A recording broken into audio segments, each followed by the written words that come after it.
Why do you have so many nipples?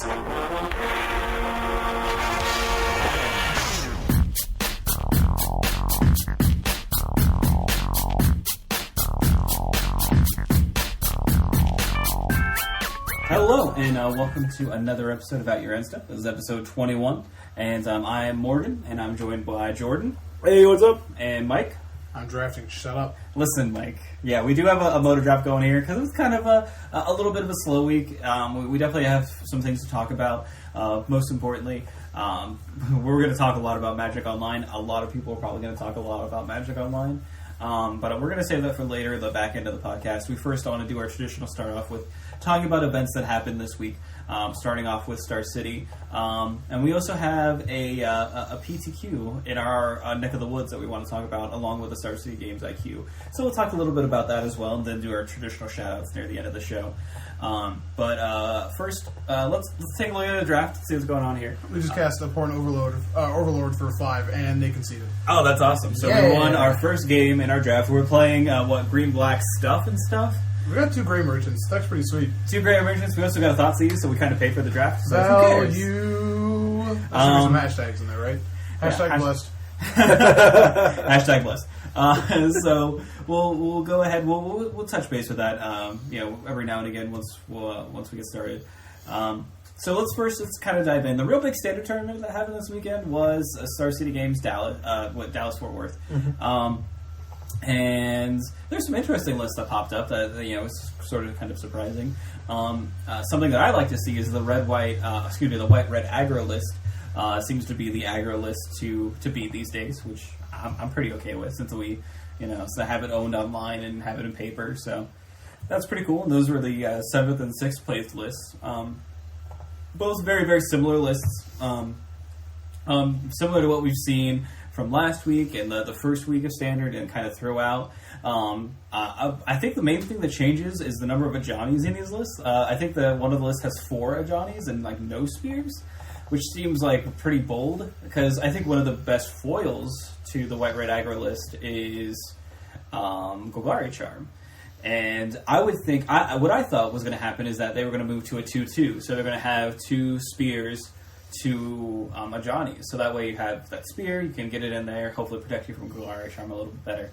So it's really interesting to see. Let me pull up the list. I wanted to attribute it to the correct player. I think. Yeah, who will back out? Shh. Let me take a look here.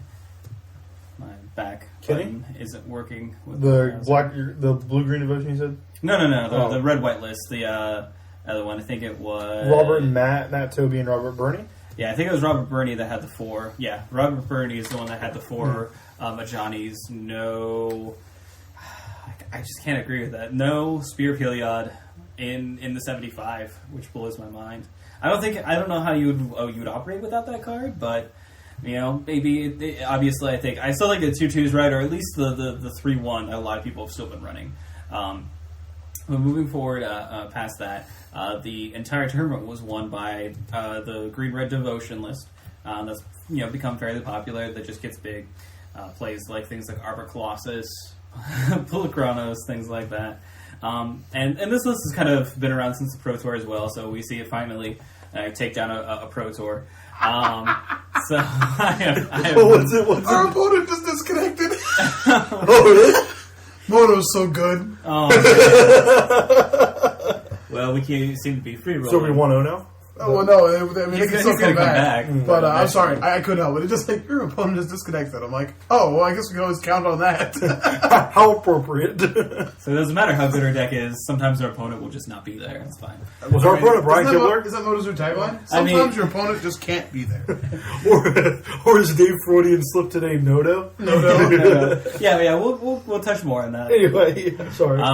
So this is kind of the traditional list that we've seen through and throughout. I think this one has a Rook Tharmane, which I don't even know if it's a loaded list. They might have had 2, but this just has 1. I kind of like that card. I think it's interesting. Michael Jacobs' comment was on it. That's garbage. Right. So because it had innovation, so that was probably the problem. Yeah. With Michael Jacobs. Seems fine. I like it. I like that card a lot. I played that card in Jund when it was standard, and that card just overperforms every time you play it. So definitely a good ad. I just got Hunt the 100.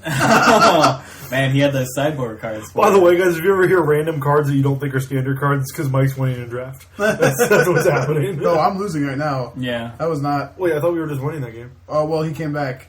And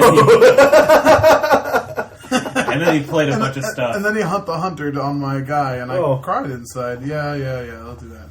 Alright.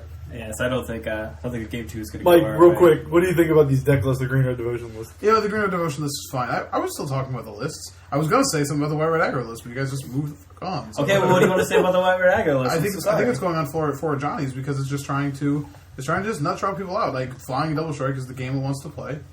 Sure. And I mean that's fine. People, yeah.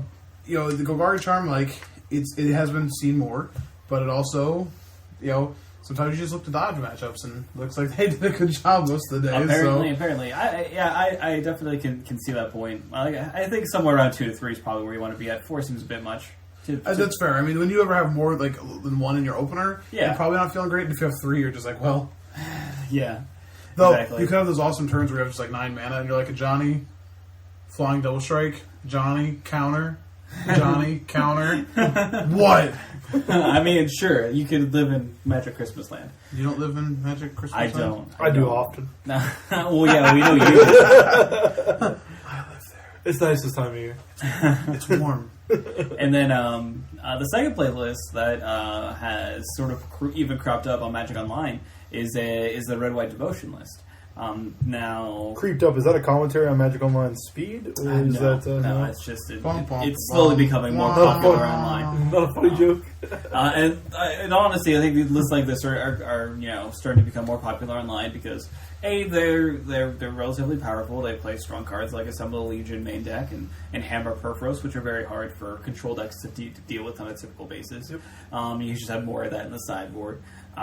You also just can go big and play a lot of things with Nykthos. So, and you just have a lot of direct damage, and you have Boris Reckoners. So sweet. So, and this deck is a little cute. They do have the one of Aurelius Fury. I don't think it's cute. I think that card's insane with Nykthos. Sure, I mean it allows you to generate enough Jolt mana. for 10, Yeah, and you can't play any spells. Sure, it seems fun.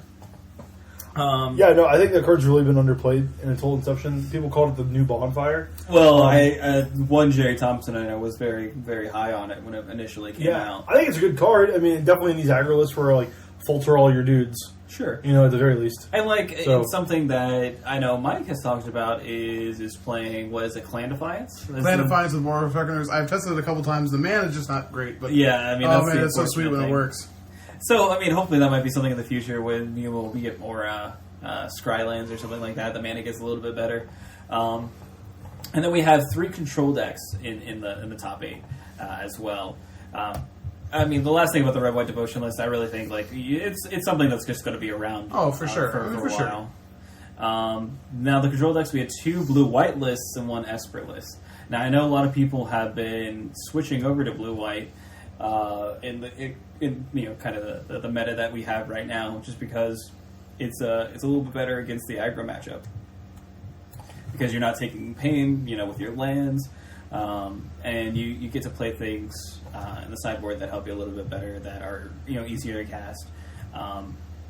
Now, having Jordan here, he's been on Esper for quite a while. What do you think about the control lists that we see here? There's some interesting things across. Some of the things in Min Trans list who took 4th that I noticed. He kind of makes definitely a lot of concessions. Sorry, my list just blew up. My mom just texted me. Hi, Mom. All right. He makes a lot of concessions to the aggro list, playing the Blood Barons if his scope is in the main, playing the Devour Flush in the main. And this is the Esper list. Yeah, this is Min Trans Esper list. He wouldn't be able to play Blood Baron if he were blue-white. So I'm just clarifying for people. Prophetic Prisms, I guess, would be his game. But plays 2 Thought Seasons in the main, so he's definitely just trying to take your threats. Going to go for that I'll pay 2 life to save myself 8 kind of strategy. Sure. I like the adding of the Blood Barons to the main, especially in this. I mean, how insane did that have to be against these white-red aggros or these blue-green devotion lists? He's just gaining life and outracing them. Sure. Max Tietz's, Grant McGuffins off of the heavily adapted Max Tietz list. I like this list a lot as well. Ratchet Bomb back is really nice in a format full of 2 and 3 drops. If you can remember to end a turn it, you know. Celestial Fire, that's a good get you card against those Blood Barons, against those Boros Recognize, etc. Something I really kind of made me happy to seeing Standard play again. In Colin Chilbert's list in the sideboard, he has a 1-of Angel Serenity. Oh man, that card! Can't we just break that card again? Remember when it was awesome and we could reanimate it and it just can't even play. We could just like bathe in it. I just miss it. Yeah. Bathe is the word I wanted. Yeah, I just miss it. I wish I could play them again. Oh well. Wow. You, sorry, I'm just getting a little sentimental. Nostalgic for the good old days. I miss being degenerate. What can I say? One of the things that's interesting is some of these lists are cutting divination now in favor of more removal, and then the Sphinx's Revelations, which I thought was pretty interesting because divination smooths out your draws a ton. We're flooding out, guys. Are we dead? We're at 3 and we're flooding out pretty hard. They are two. Is this game? This game 2 still. Do we win the one? This is still game 2. Okay, hold on. We just top decked our Goliath. Okay, so we're fine. All right. We'll see. He might have removed spells. Well, anyways, what does the fox say? Trouble. So I am ashamed of that. Please, you should be. Can we just cut this? No, it's going in. It's going in. You made the choice. Yeah. No. Well, I mean, otherwise it seemed like this top 8 was much of the same. You know, you had like all these red-white devotions, all these red-white beat-down decks, and some control lists. I said that there was a sweet tokens list, which was cool. But Yeah, well, there's a blue-green devotion list. Yeah, like Keknee fall on there. And this is like I really feel like this is just mono blue splashing green. It's really what it is. Frilled Oculus. Yeah, you have Frilled Oculus, which is, just, I think that's a concession to the aggro decks, like having a 1/3 that can get bigger is pretty nice. But you get Master Biomancer in the sideboard, guys. Come on, Master of Waves. Well, Master Biomancer, Master of Waves. My tokens are all huge! Come on, it's sweet. I'm sure he got to do that. I'm sure he got to do that at least once or twice, and it felt great. So good. I was look up what this card does. Master Biomancer? Yeah. So for those of you that don't know, it's costs a green, a blue, and 2 colorless for a 2/4. And each other creature you control enters the battlefield with a number of additional +1/+1 counters on it, equal to Master Biomancer's power, and as a mutant in addition to its other type. So it gets +1/+1 counters equal to Master Biomancer's power. So if you play Master of Waves next, all of the tokens come to the battlefield with It's X1. Two. Yeah. With 2/2, they become 3 X2s. 2s. Yeah. X2s, and then they get 1 from Master of Waves. So, and that's nuts because then you can kill the bite or the Master of Waves, and your tokens will die. Correct. We won. Awesome. Oh, good. So we are going to the second round of Second match. Yeah. round of 4. Yeah. So we progress. We get to the second round of our draft. So yay to the heroes here. To the Hail to we are the champions. Not yet. Oh, the round of 8. We're trying to get there. So let's move on to the 9th place list, the green-white tokens list. So the list that just barely didn't make it. And it, So close. So close. So we have things like B2 Ghazi Guildmage showing up as a 2-of, and I think there's a third one on the side. And then we have Voice of Resurgence, of course, he's in here. Advent of the Worm. And we also have Sign of V2 Ghazi as well. So the good old bird maker, and we also have things like Luxon Spider just to help with the early game, and then a 1-of Tristani. This looks very much similar to like the green white aggro lists. It's just kind of attacking on a different token angle. You also have Call of the Conclave, so he has another token maker, but very similar to the green white aggro lists. I always think Boonsader is kind of weird in these lists, but I guess he's fine. He's pretty sweet to so if you go end of turn, Advent, untap, and have the bestow for Boonsader. Yeah, it's a sweet target for the Advent, and you don't feel as bad if your Advent of the Worm token goes to the wayside. That's true. You still get a deuter. Right, but 9 trample is a big game. Certainly. And you are playing the full 4 of Rootbound Defenses, and you get full value from it most of the time. So that probably feels pretty good. And you are playing Elvish Mystics, so you kind of accelerate in that manner. But this is definitely an interesting list, and I don't know if it's something that we'll see going forward, but I just don't know how I don't know how a green-white list really gets past a lot of the mono blue lists. I think that's some of the hardest matchup. The mono blue lists are rough, and honestly, the mono black lists are still rough because there's so much removal. That's why the Sign of Vita Guys is probably okay. Yeah, I will say that half the format is trying to counteract against those decks. So there's a lot of assemble decks running around. Yeah. And Celeste and Charm and Advent tokens are really good against 1/1s. You know what I mean? You just want to be like, oh, you're gonna hide behind your 1/1s? Yeah. Nah, I don't think so. It might be. I don't know. I would want to see what the mono blue list, how it works, because I'm sure you're right. I'm sure it's not a good matchup. Yeah, I think that's the whole reason why I would want to play something like a base white deck rather than like a base green deck, just because you have evasion through them. Not saying that like playing white red aggro is a lot easier playing against mono blue, just because it's not necessarily the case. But you can win with a white-based aggro deck by saying brave the elements and get past all your blockers, which is a nice advantage that this list might not have. You do have still have root-bound defenses, root-borne defenses, so you can still kind of swing and be like, get you, and have them trade. So I think the root-borne defense sounds is kind of unblockable, but it's still there. I mean, it's still nice. It's still like, because you could do the same thing with Boros Charm. Is like you have all these guys.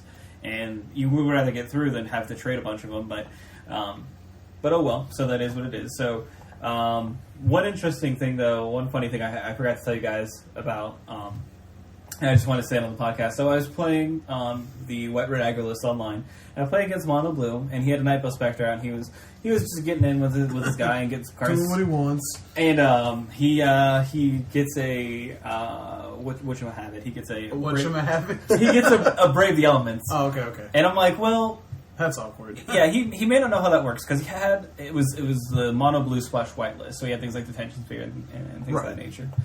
So he could cast my spells. So I went into for an attack, but I had a Boros Charm. So I was like, I had a Frontline Medic. So all my guys were indestructible. It doesn't matter. I'm just trying to lessen his board state. So he assigns these blocks, and he's like, yeah, I'm going to do this, and he's blocking a lot more than he was what I expected. Right. I thought it was just going to be like a racing situation that I was going to end up losing. So he blanks all these blocks, and he's like Brave the Elements, and I'm like, you don't have white guys. Your creatures are blue. It doesn't work. Read the card. Yeah, we had. It was adorable, and then all his creatures straight in, and I laughed. We had a similar situation at F&M this week. Oh, really? The guy who wanted his Nykthos to work differently. Oh, yeah. This is the best line I've ever heard in my life. Yeah, listen to this, Morgan. So he was playing against one of the local guys, and he was playing the mono black deck. Yeah. And he had a Nightveil Spectre in play and Underworld Connections, and he got something off of his opponent. It was a Sphinx's Revelation, I think it was Sphinx's Revelation, whatever he wanted to cast. It was pretty sweet. And he's like, okay, well, tap my Nykthos, name white. His opponent's okay, you have 0 devotion to white. He's like, no, it costs my devotion to other things, so I have 5 white. And he's like, no, that's not how it works. And we tried to explain it to him, and I tried to explain it to him, and the guy looks at me and goes, well, I want a better ruling. And I'm like... there's stone-based, I want a better ruling. I want a better ruling. I'm just I want to judge. I'm literally reading the card to you. Do you want the card to say something else? I can't do that. I can understand the guy's frustration, because he's like, no, I want to... And I was like,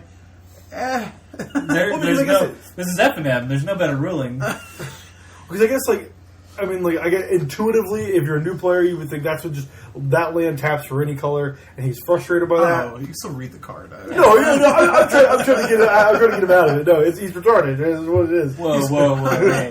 Sorry to all the mentally handicapped people that we just offended. Good job. If someone could go put some flowers on Algernon's grave, I really appreciate it. Oh, man. Look at you. Making those references. So we're still doing a podcast, guys. Yeah. So we'll... I'm going to attack for 4. I don't know what you're talking about. I understand that you are motoing. Are we still doing good? I got a Reaper of the Wilds out against me. That's pretty rough. Oh, man, that's pretty bad. We are going to cast Greymerch for 5 this turn. Oh, sweet. So... This is round 2? Is that... are we good on the... I think we're good on the standard open.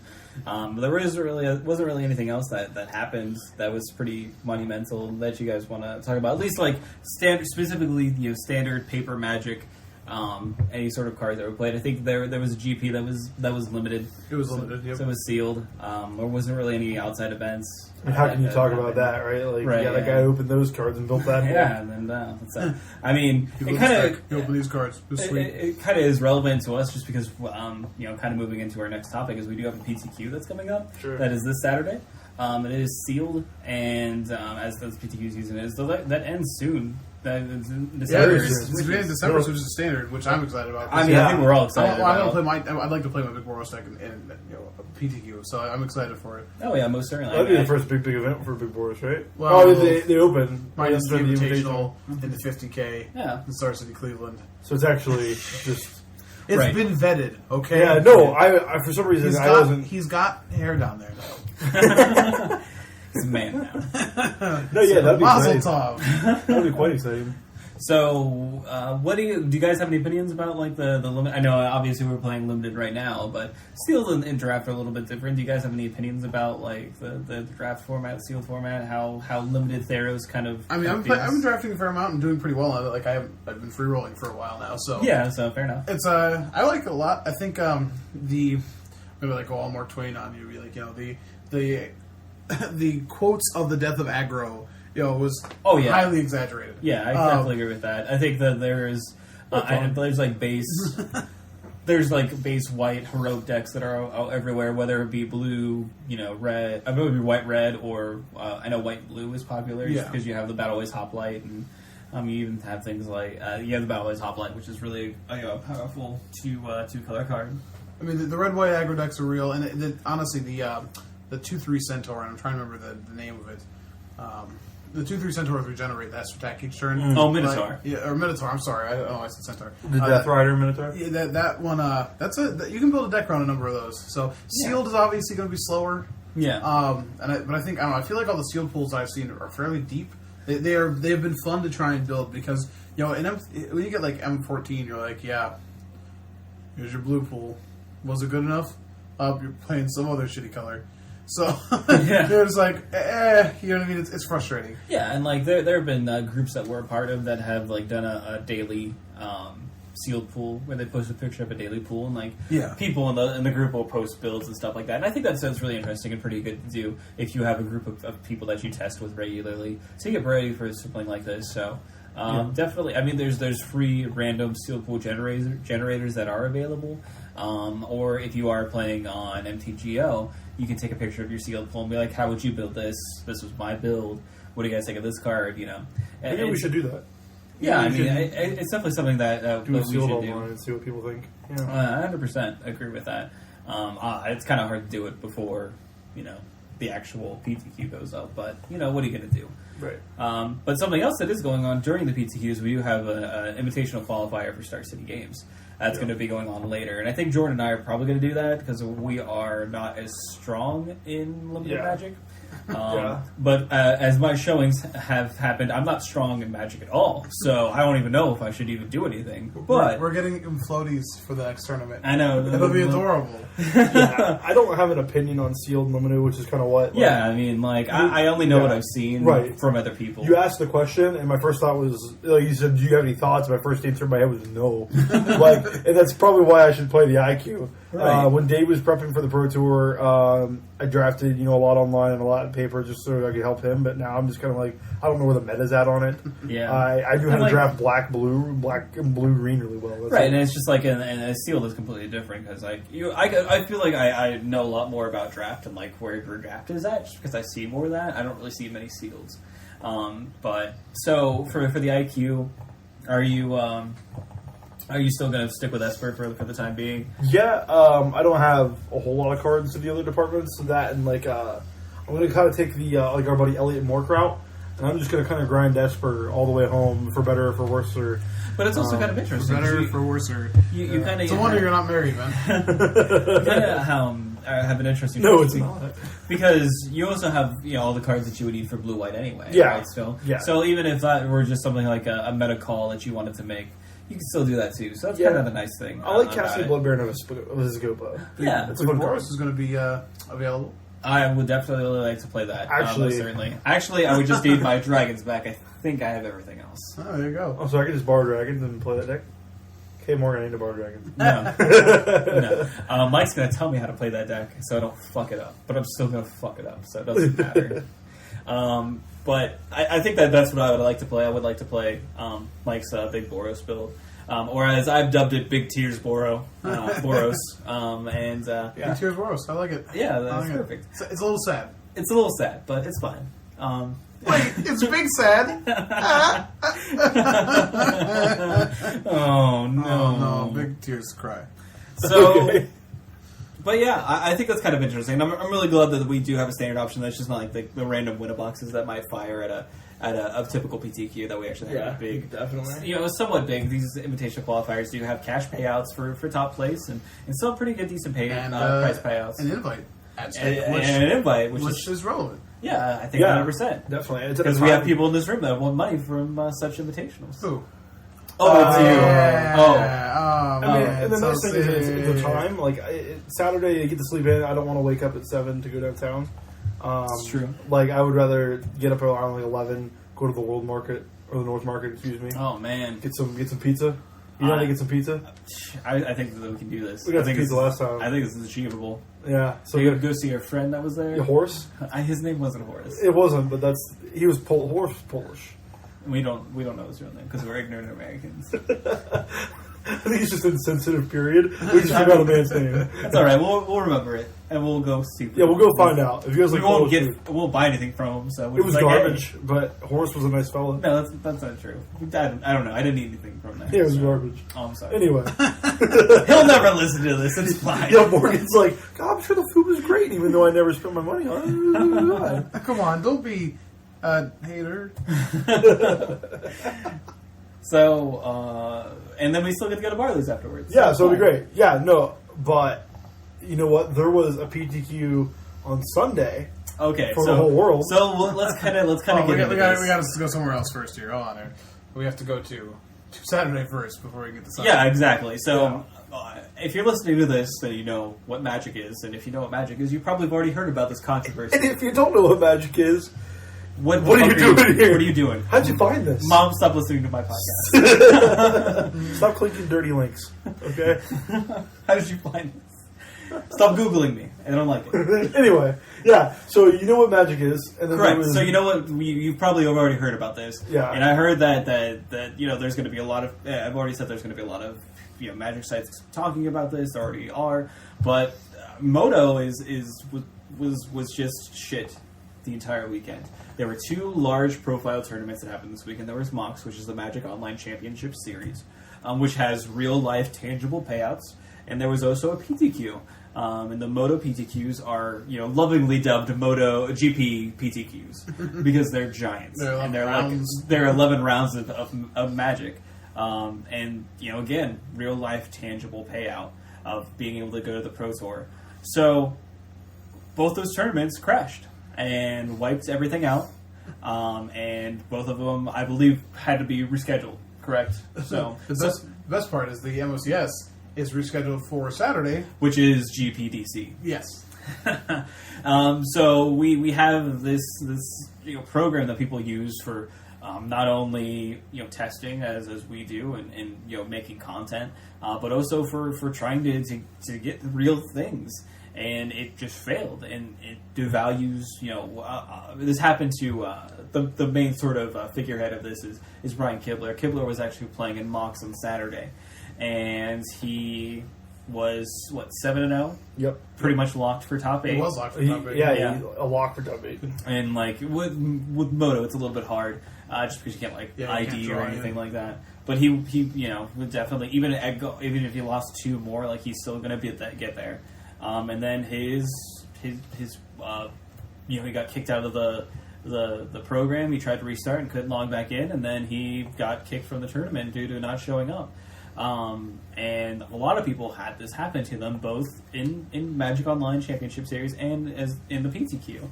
And this is a serious issue. I mean, this is not something that's new. I follow a lot of Twitter people that do play MODO professionally, and they grind it to get like set redemptions and stuff like that, to actually make money from it. And they constantly complain about it. They know that the large events, whether it be a PTQ, a online championship series, or anything like that, they have crashed before. This is not the first time the Magic Online, the MOX has crashed. This is like the 4th time that this has happened. And it's not something that's going to be fixed with the new client, as Mike pointed out to us. The new client is simply a overhaul, an interface change, if you will. And you know how well that's being received by a lot of people. But 2/3 of AtYourEndStep. Yeah, So. well, yeah, true. I don't know why my gaming computer can't run it properly. I don't understand that. But I'm no software engineer, but clearly no one else there is at Wizards. So who knows? You know what? I like that. Morgan won. Morgan won AtYourEndStep today. Yes. That was nice. Clearly, no one. Well done. I try. Guys, what do you think about this? I know if you haven't seen it on the website, Mike did write an article about it. I do encourage you to check it out.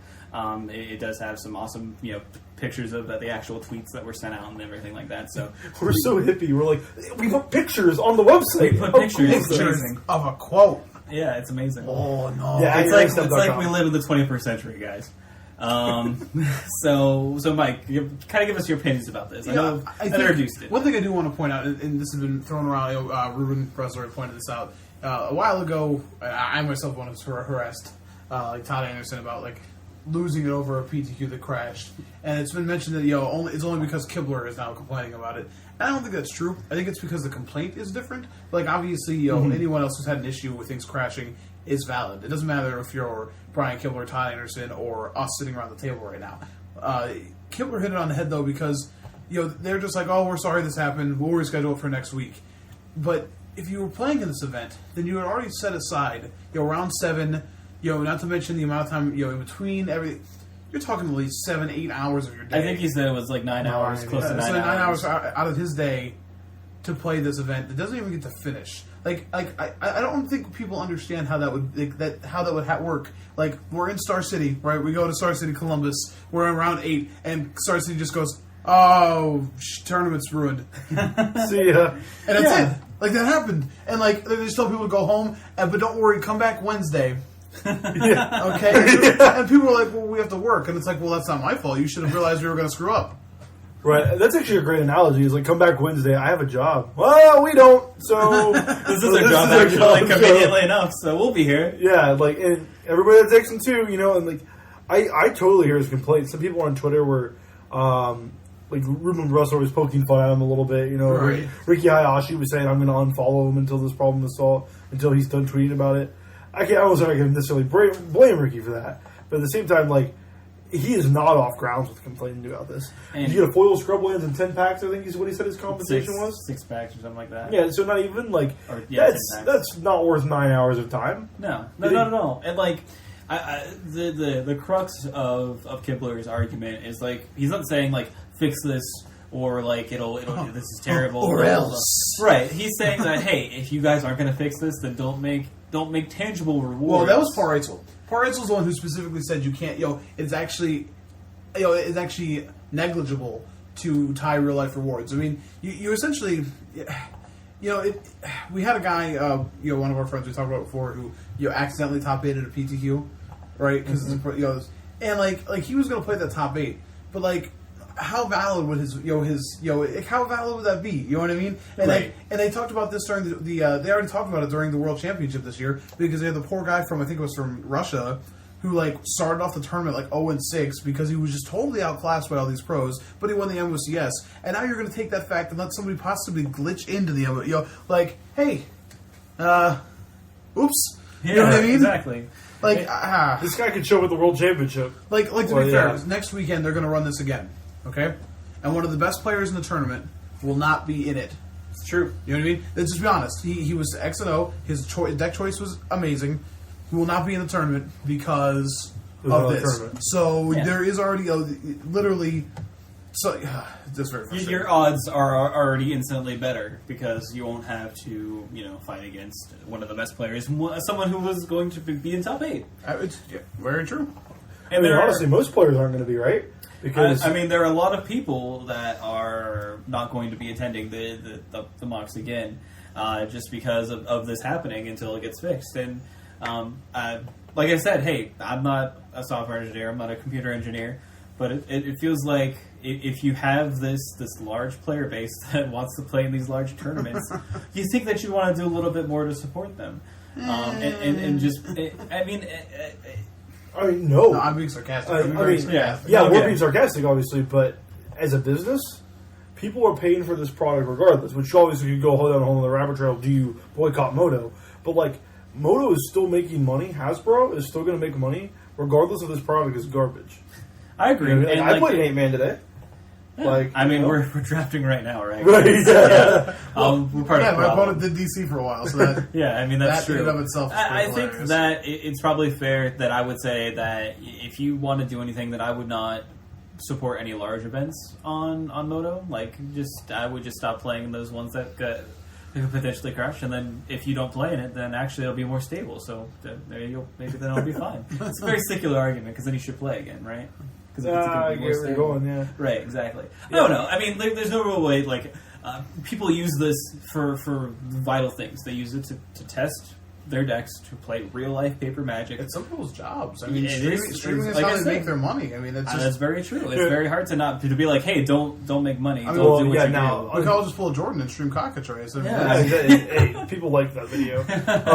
So people in Also on AtYourEndStep.com. Thank you. On Michael Jacobs' stream today, some people said, "So how do you feel about making your living to the most unstable program ever?"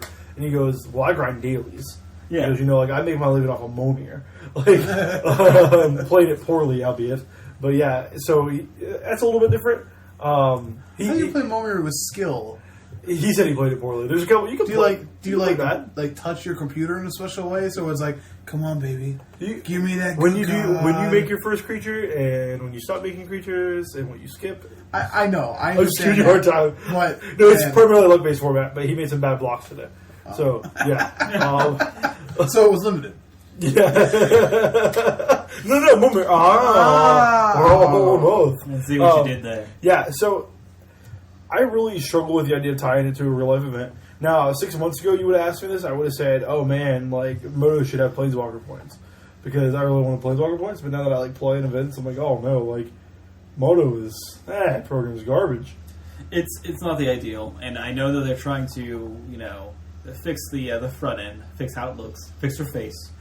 But they need to fix their soul. Let's be fair. They need to fix the back end, the infrastructure that the program is running on and using. I mean, there are plenty of online games. That's a huge market these days. Right.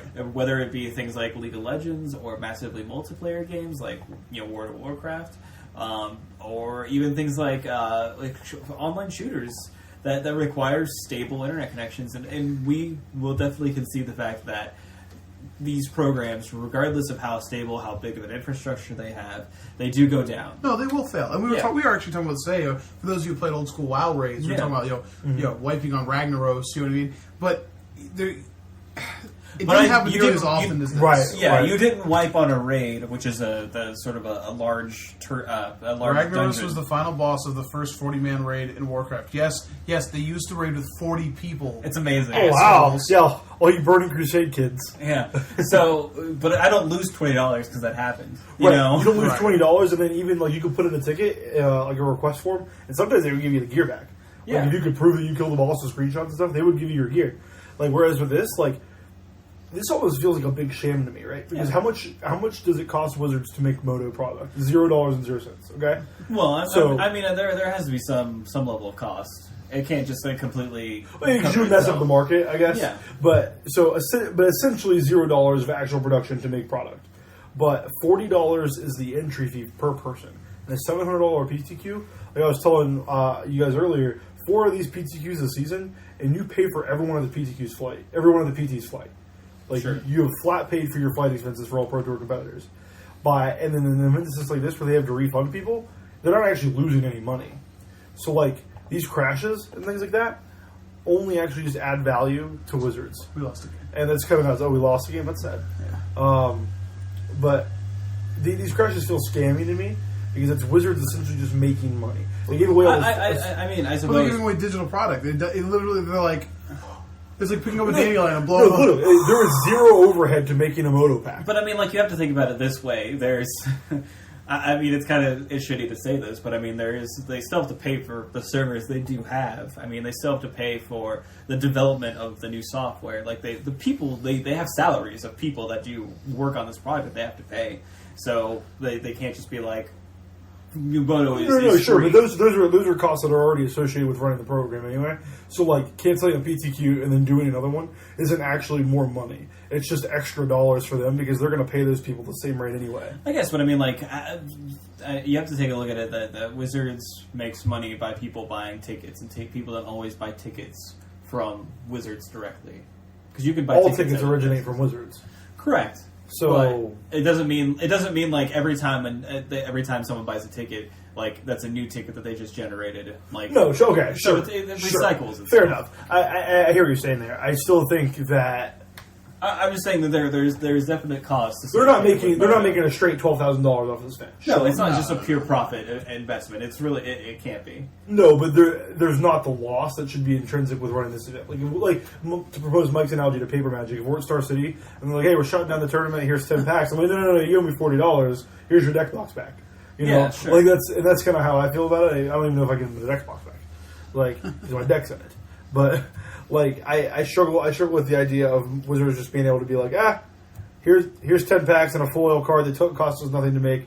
Bring us more decks, you know, because yeah, but I mean, like the market drive product. You still get. I mean, 10 packs is still what roughly equivalent to your entry fee, so like around $30. It's a little more than 30. That's fine. Yeah. It's roughly equivalent to the entry fee, but they're still sucking ticks out of the market by that because then you're going to turn those packs around, sell for ticks, turn the ticks into MODO. So they're still sucking product from the market, making the tick value go higher, so that they could people will buy ticks from the store at $1, which is cheaper. Yeah, I mean, I can definitely understand that. They can mess up. I guess I'm not proposing a scam. They can greatly influence the MODO economy by these crashes.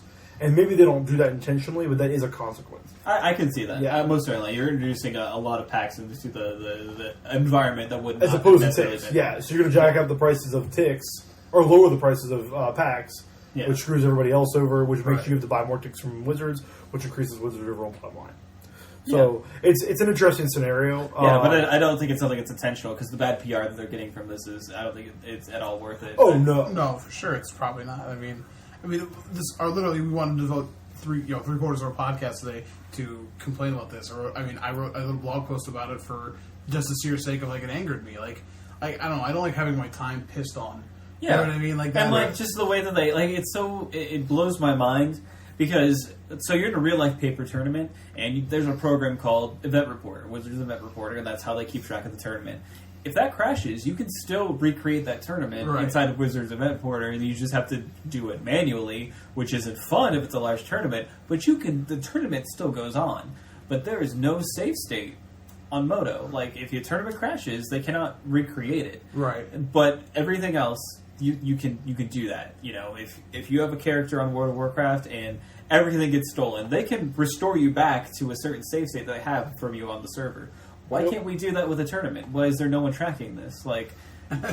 We live in a century that has all these things called computers, and they have nearly infinite storage space that we can do this. We can do this. Just put the money into it. We've given you enough of ours. Give us something that we want. Right. But it's always going to be people are still using it. People are still doing this. So why do it? And I think that's probably going to be their main argument. But I think that hopefully people can put their foot down and maybe if they get a really low attendance in mocks or something like that, I think that could make an impact. If you're going to piss on my time, then I'm not. No, this isn't worth it. I'll never do a MODO PTQ. I'll never do a mocks. I mean, if I get enough points, I might as well do the mocks. But I might as well for the foil scrublands. Am I right? The program crashes. Why not? That's even the thing is that that's not even going to be that great of a compensation. That sounds sick when you're foil dual land, but then however many hundred people have that. Yeah, but it's still 25 to 36. You basically get. With the packs, you get your entry fee back, and then you get a little bit of profit. But you've already explained that even that just still affects the marketplace. Because now there's a whole lot of foil scrublands that wouldn't necessarily existed. Yeah. And then even when people go back into Mox 2, Electric Boogaloo, they're still going to get more packs, and they're going to get more scrublands, right? That price payout still continues on, I assume. I would assume, yeah. On and on. So now you're essentially affecting the market more with having this foil dual land that there's more than should be. Yes. So, but I mean it's a shame that the program that we care about as players doesn't work, and it's such a good tool because it should just work, and we should be able to use it to enrich the way that we play the game and make us hopefully make us better at the game, just by being able to play it more. And then when things like this happen, and we don't have a reliable tool as a player, it really makes the game look bad. It does. It really does. I think Wizards. So let's propose alternatives. I really don't like being negative for the sake of negativity's sake. So let's propose alternatives. So the easiest alternative for Wizards, which is still going to get a ton of backlash, would be hey, we're not going to have changeable rewards. That's something that they could do, and then it would not people would be oh, I can't easily PTQ. I can't PTQ in my boxers anymore. Oh no! I don't have mocks. I can understand people still being upset with that. So it's not it's a winning. Oh, you're just proposing the extension to paper Magic. Oh gosh, I thought you were saying no more ticks or things like that. Oh no, just no more PTQ invites. Okay, so no paper more online connection. No more invitation to 100% agree. The championship they have. 100% agree. Yeah, so no more of that. Right. If they just did that and it's hey, if something crashes, you only put digital in, you only get digital out, you only put digital in, we'll just compensate you digitally, and that's it. Digital out. Right. Digital in. Yeah, I like the idea of. You could have a Magic Online World Champion. I struggle with this a lot because your favorite player Reed Duke made his name on online Magic.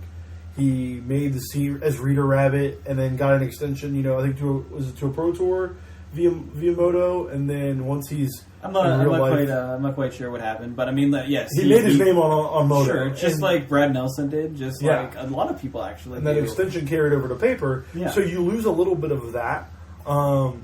But there's people who came from under leagues in baseball and football and made their name big in the NFL, and there's no connection.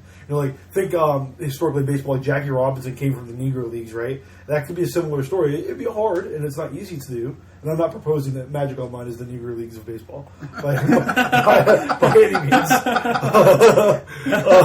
I'm sorry to everyone who plays Magic Online that was easily offended by that. Yeah. Underfunded and mildly offensive. But I think the connection is inappropriate, especially given the current state of Magic Online. I think that you can do it if it's reliable and you don't waste people's time. Yeah. I think that's the biggest offense, is that you wasted a bunch of people's time, and no one likes having their time wasted. No, I invested into this, and you just shat on me, and I don't like that. So it makes me more wary in investing any more time into those big events. I'd rather just go and play paper Magic and hang out with my friends. That's far better. PTQ, at this point, I have no reason to do so, right. Possibly ever. You know what I mean? Exactly. Why would you? I don't know. Mike, do you have any do you have any potential alternatives that they can kind of look into? Alternatives. The problem is that they, 10 years ago, they were a leading like design initiative, essentially. Like, oh man, look at this! Like, this is a cool thing that no one else does. And now, you know what I mean? Ugh, you know what? Right. It's I don't know. The easy thing to say is just fix it. That sounds. I agree. I was buy server space. You were backed by the largest game manufacturer in North America. Buy server space. Have a backup plan for when this happens. Seriously, why is it a guy in Asia can hack into a WoW account, steal all their stuff, sell all their stuff, delete the character, everything, and Wizards can have that character's items and everything back within 12 hours. Blizzard. I'm sorry, Blizzards. Yeah. Sorry. Don't you say bad things. I'm sorry. You know what I'm saying? Like in a game like that with many more players, honestly, with a specific at a specific time, yeah. And in this game, it was all logged by numbers anyways. You can find exact event numbers, game numbers, everything. How is that not, backlogged and restorable? It's just... I don't know. I don't get it. Seems doable, but it does seem highly doable. It's just someone has to be there to do it. And hopefully that'll happen. I really believe this is a wake-up call, and I really hope that there is some change that does come from it. We're just commentators. It's not like, we can really say what is or what isn't going to happen, unless one of us really wants to go back to school, get a computer degree, and then go work at Wizards. Have we heard anything about it? Has Wizards said anything about their plans? No. No. They've just been radio silence, right? They just apologized. But like, in all honesty, like seriously, just like anybody who's been in a bad relationship, right? Like, sorry doesn't mean anything if you keep doing it. Yeah, exactly. Well, right. I mean, and that's the thing is that from a business venture, Hasbro, Wizard, whoever you want to look at this scenario, actually has no business reason to fix this. We're still MODO drafting. People still playing the PTQ after the Mox event. Are we still MODO drafting, by the way? Yeah, my opponent's complaining about he thinks he underestimates black cards, and I was like, I think it's the best color throws in draft. And he's like, everything's overcosted. I don't know. Well, you're losing, so. Yeah, everything costs $1 billion, bro. But so yeah, I think that's just it's too good of a business model for them to care. I mean, I think the government is the premier example of like, hey, we're still in office, so we're not going to change anything. And same thing with Wizards and Hasbro. Hey, we're still the best gaming company in the world. I'm not going to change anything. No, and I can definitely see that point. I hope that hopefully, that's a lot of hope. Sorry, guys. I really want them when we have to go over to the new client, which I don't want to do, but when we have to go over to the new client, I want them to really invest some money into both the front end, which they are clearly doing, and maybe that's just where their attention is, and then kind of invest in the back end, especially if you're going to have a bigger, bulkier client that is not as, a lightweight, comparatively speaking, to version 3 that version 4 is. Version 4 has some things in it that are bigger than what version 3 has. I don't know if that necessarily affects the data that's being transmitted between the server and you. I don't think so. It may not. Most of that would be local. Yeah. But I mean, who knows? Who knows what kind of back-end infrastructure Right. they're actually working with? They could be changing a lot of the netcode and stuff like that. Remember when you would know what parts of an instance were local and what parts of an instance were server side? Yeah. So, sorry, flashback. Yeah. Flashback. So we'll see what happens. I hope that they got to fix it. It just doesn't. It feels really terrible for it to happen and people lose time like that, just because it's not something that would ever happen in paper Magic. And it's something that's it's relatively unique to Magic Online. Like, there's no other. I don't think of any other game that you could play online that's just like, yeah, you just lost all your time and stuff. So Also, we talked about it today in WoW. It's like you're on the last boss of a raid in server crash, or you wipe, right? And then they're like, oh, you're going to go back to the first raid in the entire progression. Yeah. Sorry. That doesn't happen. Oh, and you lost all of your all your gear. all your gears. Yeah. And We'll your just give gold you some gold, and we're sorry. Favorite quote of the entire draft. It just felt like these games that you were playing, I don't know, subpar cards and kicking my ass. LOL. I don't know what subpar cards he's talking about, but I don't know. We drafted a good deck, guys. We drafted a good deck. But I think that's a good note to end on. I mean, prepare for at least this week. Probably a lot of people griping about MODO. It'll be interesting if Wizards actually post anything about it. Most of the MODO stuff is actually hidden on like the MODO page where all the deck lists are. It's like a secret. You gotta go in there. Look at us. It says do not join on MODO lists on MODO. Well, that's when they're going to shut down for like server maintenance and stuff like that. Dude, it's been a bug for like 6 months. Yeah. Well, what are you going to do? They need to get shit fixed. I don't know what to tell you. Yeah. Yep. But yeah, again, a lot of people are going to talk about it. Like I said, if you want to check it out, definitely go to our website. That's AtYourEndStep.com. Mike does have an article about it if you want to read more. I know we talked about it a lot, so I don't know if we're going to want to read more. But Mike's a good writer, so you should probably do that. Jordan has content up. I haven't done anything, guys. I'm really sorry. I don't think he's formatted his page yet. This is a real thing. Hey guys, I suck at writing, so yeah, bye. That's what Morgan's blog is. Yeah, I mean that's roughly what it is. I don't. My schedule's kind of weird, and it's going to continue to be weird. So eventually, I'll create some Don't content. you edit the podcast at work? I do. So what do you mean you don't have time to do things? I don't have time to play Magic at work or write articles at work. I do have to work at work, and this takes like not that long, guys. I don't do a whole lot. I don't want to ruin the magic for you folks at home. I don't. See what you did there? Wow. Also, all of our Twitter stuff's on there, so if you want to follow the podcast or follow us personally, we usually follow back if we can, unless you're weird, and then we don't. We'd like to apologize to all our people who we don't follow. We gotta go now follow back literally every person. I follow back most people. And then I don't, by the way, and that's not to be rude. I actually just follow you on the team account.